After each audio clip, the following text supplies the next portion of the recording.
नहीं वो कागजात जो हमारे बुनियादी हक से मुतालिक थे कि अगर ट्रायल होना है तो वो फ्री, फेयर एंड ट्रांसपेरेंट और अनबायस्ड ट्राइब्यूनल के सामने हो, न वो हमें वो राइट दिया गया था।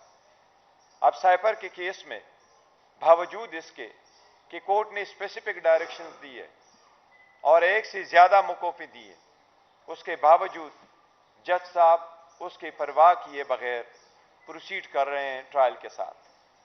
ये आइन की आर्टिकल 10 और आइन के बुनियादी हकूक के मनाफी है कि अगर आप किसी अक्यूज्ड को, खासकर ऐसे जुर्म में जिनमें सजाए मौत हो, अगर आप उसको उसकी चॉइस का वकील नहीं देते, आप उनको प्रॉपर मौका नहीं देते अपने आप को डिफेंड करने का, आप उनको मौका नहीं देते क्रॉस एग्जामिनेशन का, आप उनको मौका नहीं देते कि वो वकील साहिबान को टाइम मिले जिसमें अपने आप को तैयार करके वो अक्यूज की प्रोटेक्शन करे। आपने देखा जज साहब ने बावजूद इसके कि हमारे एक से ज्यादा ट्रायल चल रहे हैं जेल में, जो हम समझते हैं कि वो सारे इलीगल है, ये सिर्फ साइफर का केस नहीं है जो जेल में चल रहा है, 2 केसेस नेब के भी चलवा रहे हैं। एक जो आप लोगों ने कभी हिस्ट्री में नहीं सुना होगा वो है तौहीन इलेक्शन कमीशन। ये पाकिस्तान में इलेक्शन कमीशन ने अपनी हिस्ट्री कायम करते हुए ये केस बनवाया है, वो केस भी जेल में ही चल रहा है। डेली बेसिस पे सुबह 10 बजे से जब वकला आ चुके होते हैं तो 8 बजे से जज साहिबान पहुंचे हुए होते हैं, 8 से 4 बजे तक मुसलसल वो ट्रायल चल रहे हैं। ऑलमोस्ट डेली बेसिस पर वो ट्रायल कंप्लीट किए जा रहे हैं। इसमें जल्दी किस चीज की है?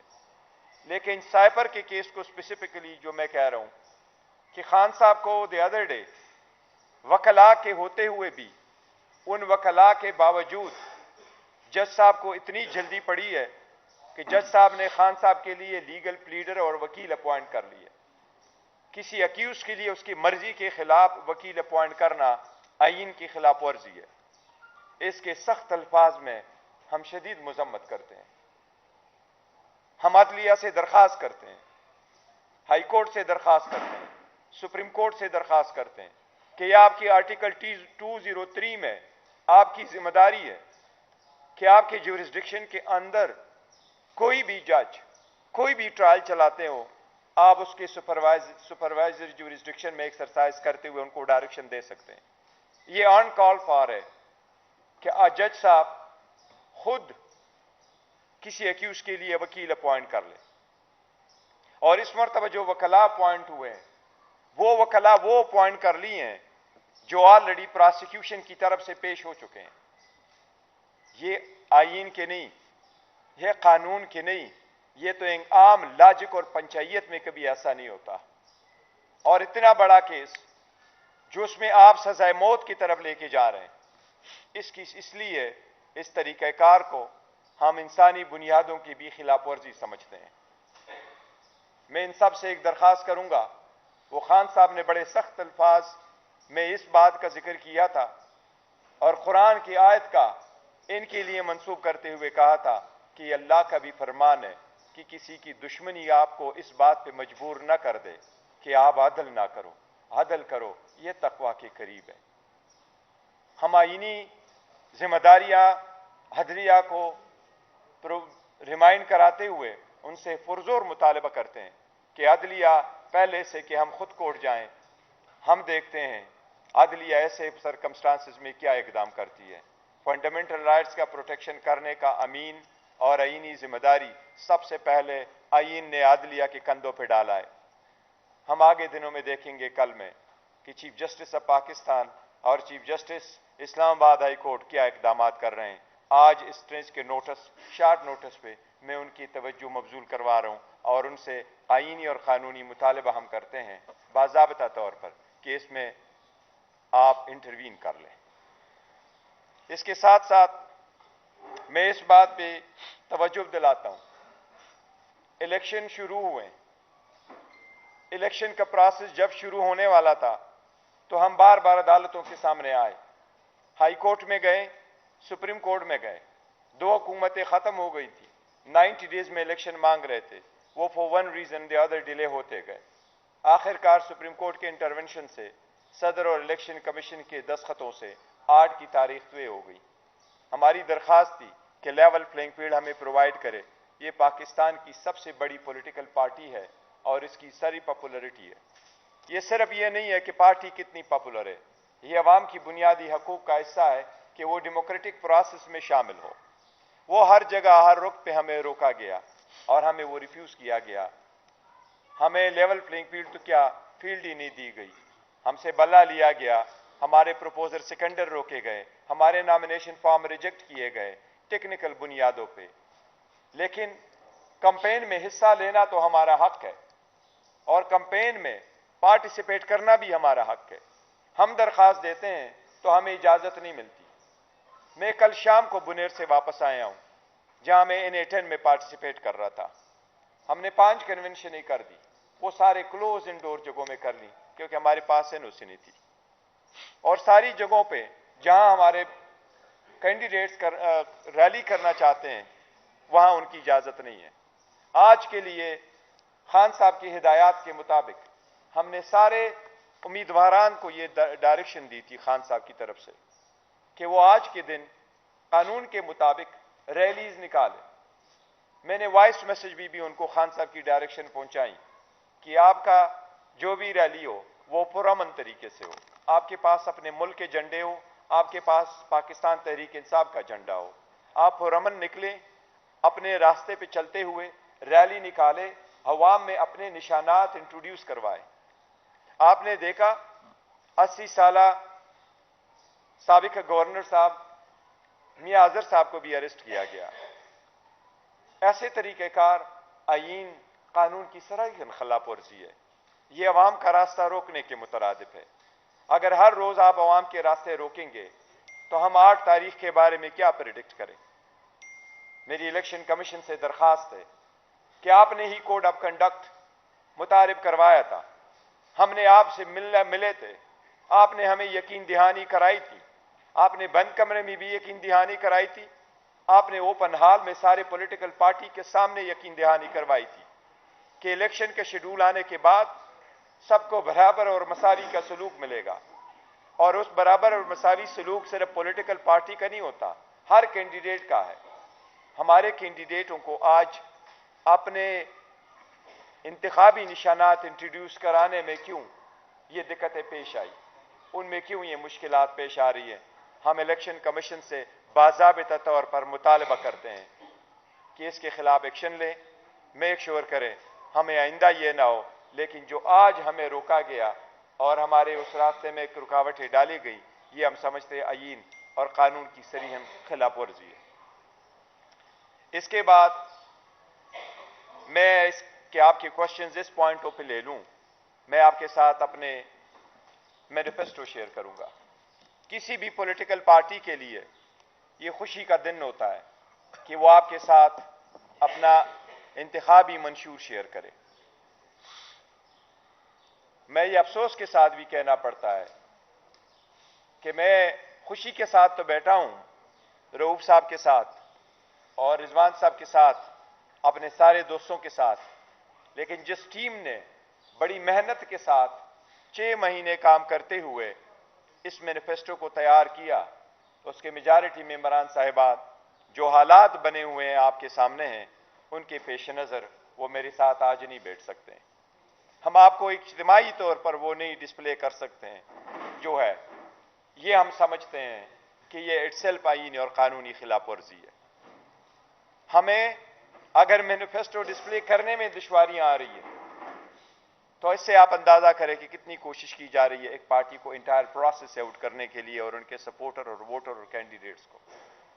लेकिन बहरहाल हमें न सिर्फ ये दावा है बल्कि आपने देखा है ग्राउंड रियलिटी भी है, आपके सर्वे में भी है, आपके पास हर वक्त कैमरा होता है, आप इस मुल्क के मुअज़्ज़ज़ शहरी हैं, आप इंडिपेंडेंट है, आप जाते हैं गली कूचों में, आपका आवाम से वास्ता पड़ता है। हमारी मोर देन 70% पॉपुलरिटी है। अल्हम्दुलिल्लाह पाकिस्तान तहरीक इंसाफ हमारे कैंडिडेट आदो आज़ाद निशानात से लड़ रहे हैं, लेकिन हमारे उम्मीदवारान आज़ाद नहीं है, वो अपने पार्टी से एफिलिएटेड हैं और इंशाअल्लाह ताला रहेंगे।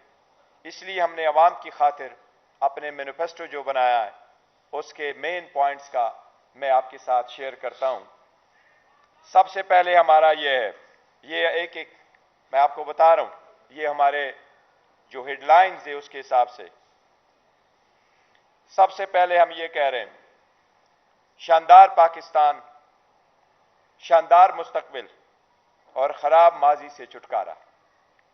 इस स्लोगन के तहत शानदार मुस्तकबिल और खराब माजी से छुटकारा, शानदार मुस्तकबिल और खराब माजी से छुटकारा। सोसाइटी ने जो अप एंड डाउन्स देखे हैं, जितने लोगों को मुख्तलिफ प्रोसेस से गुजारते हुए जिस तरीके से इनजस्टिस का सामना करना पड़ा, इसलिए अवामी आवाज का तकाजा है कि एक ट्रुथ एंड रिकंसिलिएशन कमीशन कायम किया जाए। पाकिस्तान तहरीक इंसाफ अगर पावर में आती है और इंशाल्लाह आएगी तो हम ट्रुथ एंड रिकंसिलिएशन कमीशन बनाएंगे जो इन सारी बातों के तह तक इंशाल्लाह ताला जाएगा। हर सोसाइटी में इनजस्टिस का तदारुक होना चाहिए। हर सोसाइटी में आगे बढ़ने के लिए एक रास्ता होना चाहिए। अवाम, मुल्क, जमहूरियत, इस मुल्क की इकानमी की खातिर हमने आगे बढ़ना है। इसलिए हम ये कहेंगे कि जस्टिस और इक्वल के लिए हम ये एक कमीशन बनाएंगे जिसके की कंसर्न जितने भी डिस्पैरिटीज है उनको एड्रेस किया जाए। दूसरी बात जिसकी तरफ मैं आपकी तवज्जो मबजूल कराना चाहूंगा वो ये, और हमारा स्लोगन एक है, एक कौम एक जैसे कानून सब होंगे बराबर। एक कौम एक जैसे कानून सब होंगे बराबर। हमने हमेशा से कहा है, खान साहब का विजन यही है रियासत मदीना, और हमेशा यही है कि रूल ऑफ लॉ हो। विजन यही है कि सब कानून के हमने बराबर हो। एक मुल्क में दो कानून नहीं हो सकते, एक गरीब के लिए, एक अमीर के लिए, और एक कानून से बचे उसके लिए रास्ते बनाए जाएं और दूसरा कानून की गिरफ्त में आ जाए और उसको प्रोटेक्शन की फैसिलिटीज भी ना हो। इसलिए उससे बचने के लिए हम ये चाहते हैं कि हम रूल ऑफ लॉ पे ज्यादा जोर दें। और मैं एज ए बैरिस्टर की हैसियत से आपको कहता हूं कि रूल ऑफ लॉ पूरे दुनिया का बुनियादी हकूक है। एक मर्तबा एक जज एड्रेस कर रहा था और उसने अपने मुल्क के एक सबसे बड़ी क्वालिटी बयान की कि रूल ऑफ लॉ होता क्या है। तो उसने उसकी मिसाल ये दी कि रूल ऑफ लॉ वही है जिसमें चेक एंड बैलेंसेस हो, सारे तीन अर्गन्स के एक दूसरे पे चेक एंड बैलेंसेस हो, किसी एक फर्द में, किसी एक इंस्टीट्यूशन में सारा पावर मरकूज ना हो। इसलिए अगर सब अपने अपने दायरे में रहते हुए अपने कानूनी फराइज अंजाम दे तो तब होगा एक ही कानून और तब होगा सबके लिए एक जैसा मुल्क। इसलिए इसकी तरफ हमने स्टेप दिए हैं, वो मैं बहुत जल्द आपके साथ शेयर करेंगे। इस प्रेस कॉन्फ्रेंस के बाद अभी आपके साथ इंशाअल्लाह ताला हम आपके साथ इसकी एग्जेक्टिव समरी रेफर करेंगे। मेरे पास उसकी कॉपी भी मौजूद है, ये भी आपके सामने इंशाअल्लाह ताला शेयर करेंगे। ये 168 पेज की है। इंशाअल्लाह ताला 168 पेज का जो हमारा पाकिस्तान तहरीक इंसाफ का मैनिफेस्टो है, याद रखे हम हमेशा कहते हैं कि हम इन सब से डिफरेंट है। इंशाअल्लाह आप ये पढ़ेंगे तो आवाम को भी पता चल जाएगा कि खान साहब का विजन, खान साहब की पार्टी, खान साहब पाकिस्तान के लिए जो दर्द है वो बाकी सबसे डिफरेंट है। इंशाअल्लाह ये हम आपके साथ शेयर करेंगे।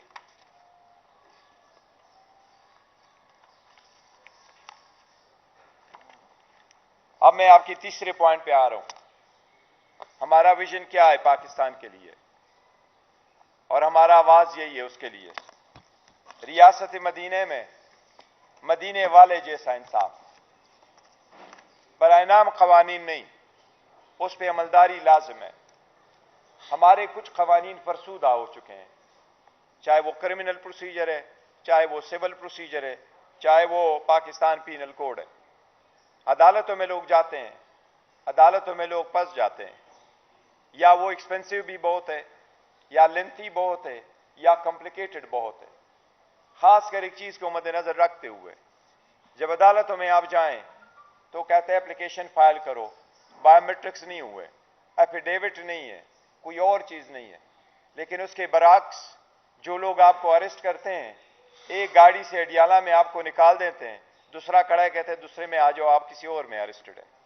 इनकी रोकथाम के लिए, अवाम की बुनियादी हकूक़ की तहफ़्फ़ुज़ के लिए हम क्रिमिनल प्रोसीजर कोड जिसमें सारे इख्तियारात मौजूद है, हम उसमें इंशाअल्लाह ताला बहुत रिफॉर्म लेके आएंगे ताकि अवाम की बुनियादी हकूक़ मुतासर न हो और उनकी प्रोटेक्शन हो।